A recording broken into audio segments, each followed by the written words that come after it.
soyez trader, analyste financier, consultant ou investisseur privé, vous avez affaire forcément tous les jours à des milliers, des millions, voire des milliards de données qu'il vous faut traiter et interpréter pour faire les bons choix au quotidien. Et bien ça, figurez-vous que c'est notamment grâce à notre invité du jour. Bonjour Jean-Claude Tagère. Bonjour Loïc. Vous êtes directeur général de Quasar-DB, c'est une entreprise spécialiste du stockage et du traitement de données numériques en temps réel, notamment pour la finance, puisque c'est vrai que la finance, ce sont des millions de chiffres, des tendances, des valeurs qui interagissent comme ça toute la journée. Et pour que le système fonctionne, il faut des spécialistes comme vous. Alors avant de mieux comprendre ce que vous faites, dites-nous quand a été créée l'entreprise et puis dans quelle mouvance? D'accord, très bien. Donc, nous sommes un éditeur de logiciels, évidemment, donc notre force, nous faisons du logiciel. La société est vraiment devenue un éditeur avec un produit, donc Quasar-DB, en partir de 2014, nous avons une levée de fonds, et du développement, le développement a commencé en 2008, avec un expert qui est le fondateur, en fait, dans le monde C++.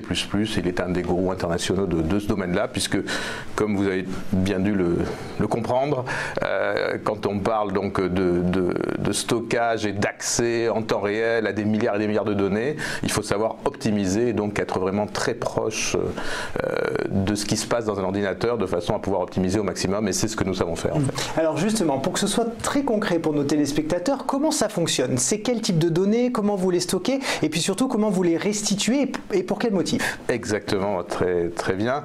Donc tout d'abord, vous l'avez dit, on parle de données, essentiellement ce qu'on appelle les time series, en français des séries numériques temporelles. Donc en gros, et en particulier pour vos auditeurs dans le monde de la finance de marché, on a un eurodatage au début, donc, ou un timestamp en anglais, quelque chose qui va aller au niveau de la milliseconde, de la microseconde, de la nanoseconde, en ce qui nous concerne on peut aller jusqu'à la nanoseconde, et une ou plusieurs valeurs. Donc ça peut être simplement le cours de l'action, mais ça peut être les volumes échangés, ça peut être énormément de choses, donc les trades dans le monde de la finance, et puis dans plein d'autres mondes, ça peut être des tas de choses. Vous allez avoir un avion qui a des dizaines de milliers de capteurs, et chaque capteur va à sa fréquence aller collecter une valeur, n'importe, disons une hygrométrie, une température, ou n'importe quoi là. Donc on a ces données, on sait, elles existent, et en fait le monde qui nous entoure, alors que ce soit le monde créé par l'humain comme le cas des trades dans la finance ou le monde physique, en fait c'est énormément de données de ce type là. Alors la particularité des time series, c'est qu'il y a un début, mais il n'y a pas vraiment de fin, parce que ça s'incrémente sans arrêt, on en rajoute. Donc le challenge, le défi, c'est de pouvoir faire quelque chose, et ces données évidemment on peut vraiment les valoriser. Donc le challenge, c'est de pouvoir les analyser et pouvoir à la fois utiliser la donnée qui vient d'arriver, qui me permet de prendre une décision, mais aussi de pouvoir la comparer, d'utiliser la donnée historique, et cette donnée historique elle peut être depuis des dizaines d'années. C'est ce qui se passe d'ailleurs souvent en finance, mais c'est ce qui se passe aussi par exemple en maintenance prédictive. Donc on sait que le comportement de telle machine ou de tel engin se fait telle ou telle sorte, donc je sais reproduire telle ou telle chose.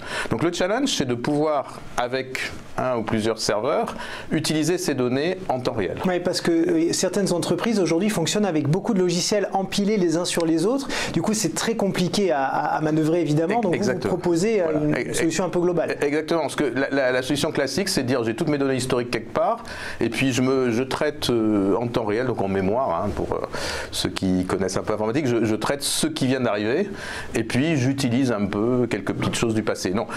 Nous, ce qu'on fait, c'est donner le même type d'accès à toutes les données, donc en même temps, pour prendre un terme à la mode, à utiliser le temps réel, ce qui vient d'arriver, la donnée instantanée, la donnée historique. Et alors, l'utiliser pour faire quoi? Pour faire des tas de calculs. Alors, nos amis en fait de la finance comprennent bien les moyennes arithmétiques, tout ce type de calcul qui permet d'aller chercher des points de rupture ou autres. Et donc ça, nous avons des fonctions informatiques, des fonctions qui permettent directement, non pas d'aller dire donne-moi la valeur de telle action à tel jour, enfin ça on sait le faire mais c'est pas très intéressant, mais plutôt donne-moi la moyenne des plus hauts sur telle période, sur telle action ou sur tel type d'action, etc. Des moyennes et un certain nombre de fonctions mathématiques, y compris d'ailleurs des fonctions et des petits algos qui sont produits par le client lui-même et qui vont entrer dans la base elle-même. Tout ça étant fait avec des langages auxquels les gens sont habitués, ou bien directement en produisant des graphes. Donc quand je dis les langages auxquels les gens sont habitués, c'est Python, R ou même Excel. Ça peut être aussi des graphes, etc.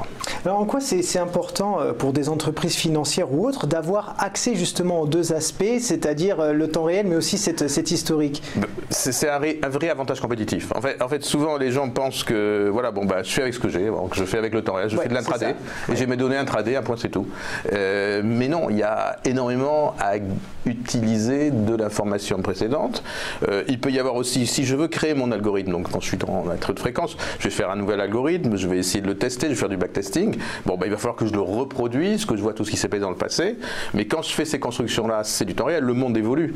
Donc je ne veux pas pouvoir faire mes tests et puis attendre le résultat quelques heures, demain, après-demain. Je veux pouvoir vraiment voir comment tout cela réagit. Je veux pouvoir décider exactement ce qui s'est passé, comprendre ce qui s'est passé, ne serait-ce que pour répondre à la réglementation type MiFID II. Donc ce besoin-là, qui est mal appréhendé ou qui est mal fait parce que, comme vous l'avez dit, les gens utilisent des tas de couches. Ils font comme ils peuvent, c'est très bien. Voilà, et nous, on le résout. Et plus ça va aller quand on parle de big data. Alors, le mot big data, bon, c'est nouveau. Ça englobe beaucoup de choses aussi, j'ai l'impression. Voilà. Et dans la finance, en fait, les gens faisaient du big data comme Monsieur Jourdain faisait de la prose sans le savoir. Mais on en parle beaucoup et puis maintenant on commence à tester un certain nombre de choses, on voit qu'on peut valoriser toutes ces données. Mais l'étape suivante, c'est vraiment de les valoriser au moment où on en a vraiment besoin. Si je fais de la maintenance prédictive, si je sais dire 3 jours plus tard que telle pièce dans l'avion va tomber, c'est trop tard. Il faut que je le fasse pendant l'escale. Et donc vraiment là il y a une notion de vitesse, donc on est toujours dans cet aspect de temps réel et c'est ça que nous apportons. Donc on développe énormément de choses dans l'intelligence artificielle, mais l'intelligence artificielle ne peut se reposer que sur un outil, enfin sur une plateforme qui permet d'accéder aux données de façon intelligente, de façon bien ciblée, mais très rapidement. Et en parlant d'intelligence artificielle, vous travaillez aussi sur les objets connectés.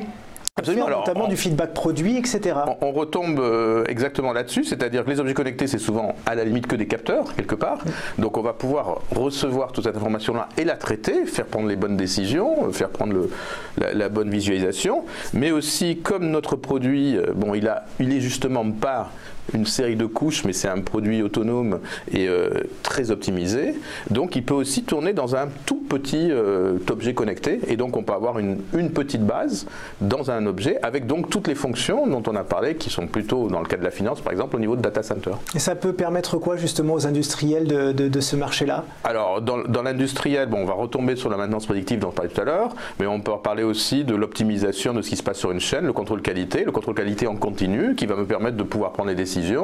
Éventuellement il y a telle ou telle ligne qui risque d'avoir une panne ou qui commence à aller mal, je vais pouvoir réagir, je vais pouvoir changer dans un flux continu, je vais pouvoir changer le mix des différents composants que je mets dans mon produit. Enfin, il y a énormément de choses qui me permettent d'agir, en tout cas beaucoup plus vite et de faire du monitoring. On peut le retrouver aussi dans le smart building, on va le trouver évidemment dans le monde des télécoms où on va pouvoir capturer toute l'information et pouvoir ensuite faire du dépannage par exemple très rapide. Et après il y a des applications aussi de défense, de renseignement militaire où il est très intéressant de pouvoir utiliser, je reprends le terme, en même temps les données historiques, les données vastes qui viennent de tas de capteurs différents, de tas de sources, mais historique et tout ce qui vient au moment même et à l'instant donné. Alors il y a aussi un gros enjeu pour vous quand on parle données numériques, c'est sécurité. Je suppose que vous travaillez beaucoup là-dessus. Oui, alors évidemment, c'est une composante du produit, c'est vraiment tout ce qui est, tout est crypté, les accès sont évidemment contrôlés. C'est un point parce que quand on voit que Facebook comme ça, il a 500 millions de comptes qui ont été piratés, ça pose quand même un vrai problème. Oui, tout à fait. Après nous, le delivery en fait, la façon d'utiliser le produit, elle va être dans soit des data centers très sécurisés. Alors dans le cloud, on trouve ça avec les grands fournisseurs, soit chez le client lui-même, sur les produits. Bon, il y a tout un aspect donc qui ne dépend pas de nous, qui est l'aspect plutôt protection de l'environnement informatique. Mais après derrière, oui, on a toutes les fonctions de cryptage confidentialité d'accès. Alors pour conclure, votre actualité d'ici les prochains mois, je pense qu'il y a quelque chose qui se joue du côté des États-Unis. Je sais que vous ne pouvez pas trop en dire, mais allez, juste une petite bande-annonce. Ce que je peux dire dans tous les cas, c'est que nous sommes assez aux États-Unis. Alors pourquoi? Puisque un de nos marchés de prédilection, c'est la finance de marché, et c'est quand même à New York, Chicago que beaucoup de choses se passent, hein. Pas que, mais beaucoup. Donc c'est à ce marché américain qu'on va réserver un événement, c'est le lancement de notre nouvelle version, qui va avoir pas mal de choses révolutionnaires dont je ne peux pas en parler tout de suite, mais ça se fera le 8 novembre à New York.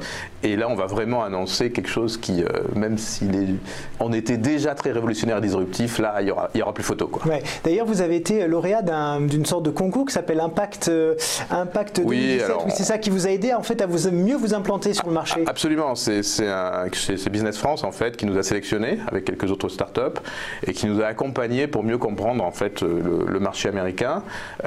Ça a été très utile. Ça nous a permis aussi de rencontrer des investisseurs. Et voilà. Bon, donc rendez-vous le 8 novembre. Rendez-vous le 8 novembre, voilà. Eh bien, merci beaucoup Jean-Claude. C'est moi qui vous remercie. Avec nous ce matin. Merci. Je rappelle que vous êtes directeur général de Casar DB. Merci, bonne journée.